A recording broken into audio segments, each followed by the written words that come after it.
Hi, and welcome everyone to today's episode of Chat with Chet. I'm your host, Chet. Welcome back as we continue our exploration through D3. I hope you've all had a good week this week. And today we're going to do a dive into multitransports. Multitransports in D3 are our means of having more than one timeline playing concurrently, which, to be honest, is a feature that you may never find yourself needing.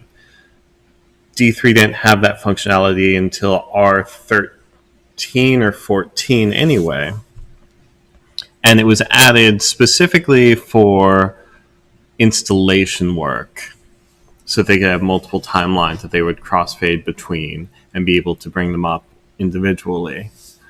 But I've used it some in live performances as well. And so today we're just going to make up a small project using it where we have a transport that will be running our IMAG screens with some effects that will be keyframed from the primary timeline. That primary timeline could then be used to play back videos and chase timecode and change what happens on that secondary timeline when necessary.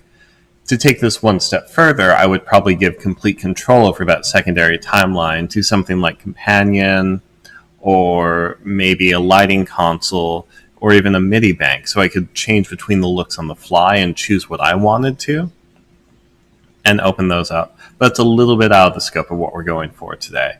So let's go ahead and I'm going to fire up D3 and let's take a look at what's happening.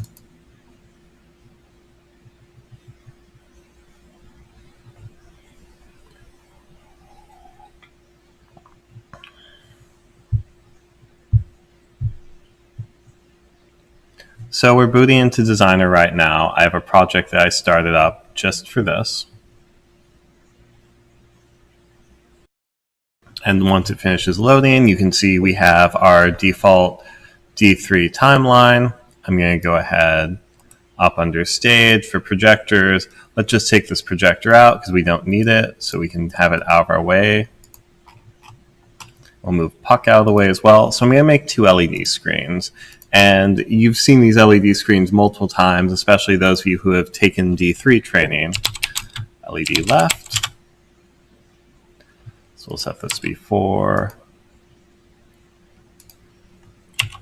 by 3, 512 by 384. And it's on the left, so it's going to be -8.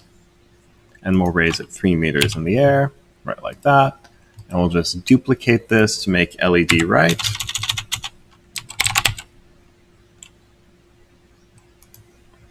All the same settings, just going to be an 8 this time. Great. So we've got our LED left and we've got our LED right. So let's go ahead and make a new track. And this new track I'm going to go ahead and call IMAG, because this is where all of our IMAG looks are going to live. So to start with, let's make a video layer. And under media, I'm going to set it to be videoin1.mov. So nothing's up there, and that's because we need to patch our video input. So if we right-click on devices, we've got our video input patch editor. So I'm just going to select videoin1 and bring down the configuration for it. And that input I'm going to map to this XSplit VCAM that I'm using for everything else. Oh, that's unfortunate. It doesn't like what I'm doing because I'm probably sharing it between multiple things. So instead, let's switch this over to be my actual webcam, right like that. Cool. So we've got that. We're coming in over here. You can see me. And you'll notice we only have it on LED right. So let's take this one step further. I'm going to make a mapping, which I'm going to call IMAG. Direct. Its type will be direct, and all I'm going to do is put in the screens for LED left and LED right, and right like that. So this will be our first look. This will just be our static IMAG. Let's go ahead, split the timeline. We'll give this a Q tag. This will be Q2.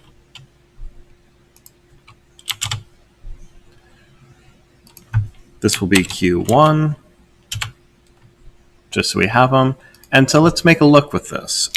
Control L, and so we have a bunch of effects layers that we can work with here. So the first one I'm going to do is just throw an edge filter in.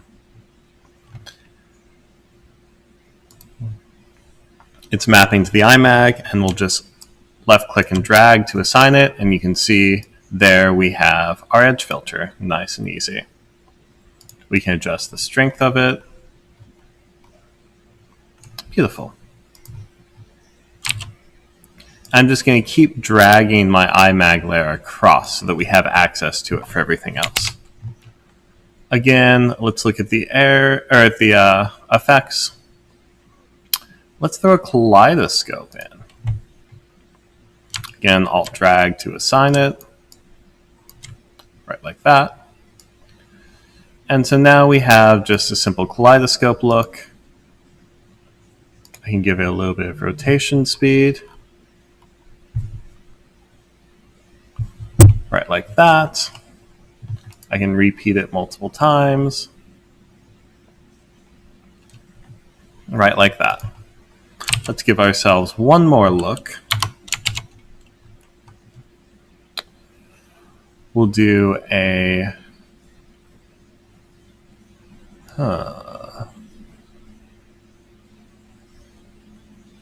Let's try to just pixelate it. Right like that, so we got an easy pixelation.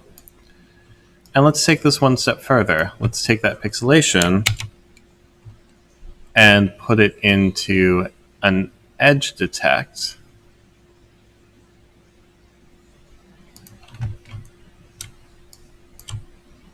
So now we have this nice blocky edge detect, kind of similar to what we were working with before, but a little bit more interesting. And on top of all of this, throw a color layer. Because what I'm going to do is set this color layer's blend mode to be multiply. You can see that's white, that's boring. Let's actually set it to be this nice fuchsia, right like that. Not anything too exciting. We could drop this into a scroll as well if we want to just keep adding things into this. This is kind of partially just an exploration into Disguise's various generative layers. But now we've got some pieces to play with. And let's go ahead and make sure that we Q tag this as 4. Q tag this as 3. So now we have these various layers that we're working with. You can see that kaleidoscope gets a really interesting effect as I come in and out of the kaleidoscope. Great. So I've got some looks to play with in my IMAG layer. So how am I going to make it so that I can access this layer at any time? Well, what we need to do is up here under transport, we're going to left click because we need to start managing our transports. I'm going to start by making a new transport manager, which I will call IMAG. And that's going to be a transport manager. So we have the IMAG. Currently its layer is IMAG, exactly like we want it.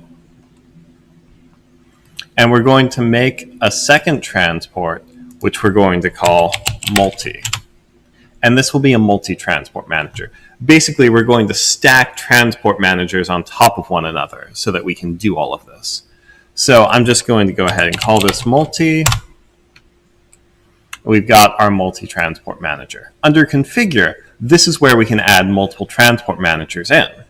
So if I click the plus sign, I can add the IMAG. I'm going to go ahead and drag those to reorder them. So the IMAG, great. We have the control as well. Under IMAG, I'm going to set up its set list. And set list is going to be IMAG. And the only track I'm going to put in it is going to be IMAG. Not super important, but it's a good cleanliness thing to take care of. So we've got that locked out. And then for my default, I'm going to set that to be track 1.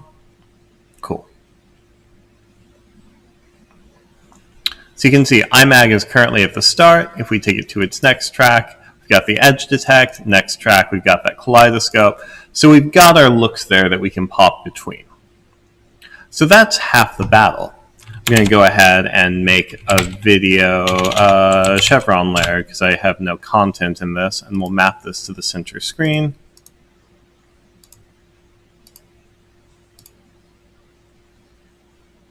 Surface 1 direct, right like that. Perfect. Nothing fancy. Now, let's take a look at how we can recall these various positions on LED left and LED right from this timeline. I'm going to make a new layer, and that layer is going to be called a transport control layer. So I can choose what transport to control. It can't control the transport you're currently on, so in this case, I'm going to set it to be IMAG. The command, I have to make commands for it. So we'll call this Q1. Command is going to be played into section. Track is going to be IMAG. And location, if we hover out, we can see we can either choose Q and the Q number or a timecode location. So I'm going to choose Q1. Split here. We'll add a new one, which will be Q2. Played in the section again. Location Q2. Split. Split. We'll keep that chevron running. We are the most lazy content creators we can imagine when it comes to the hero screen. Drag this back out. Cool. Again, Q3. Played into section, IMAG, Q3.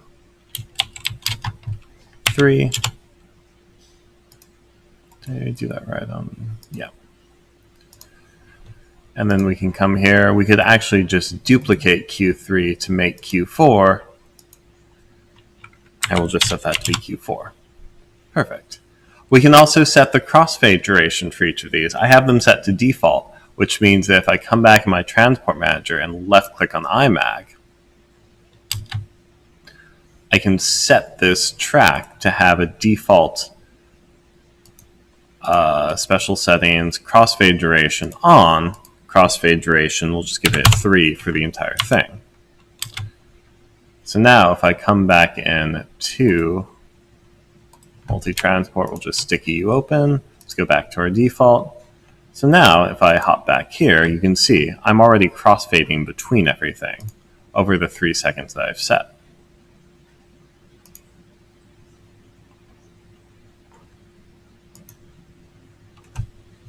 So easy way to set that one up. Now, I could control this with an external device. I could have, say, a Stream Deck say next to me, or be working off of an XSplit or one of the other various objects that can do MIDI output or OSC output and use that so that I can kind of busk what's going on. And if we're going to go down that route, we also gain the ability of live changing a bunch of these options. So let's just take a look really fast what that would look like. We'll pause the IMAG. We'll go back to the IMAG. I'm going to, under devices, just throw in our default MIDI device, BCF 2000. So we'll set this up so the edge filter is on slider 1. We can adjust the strength.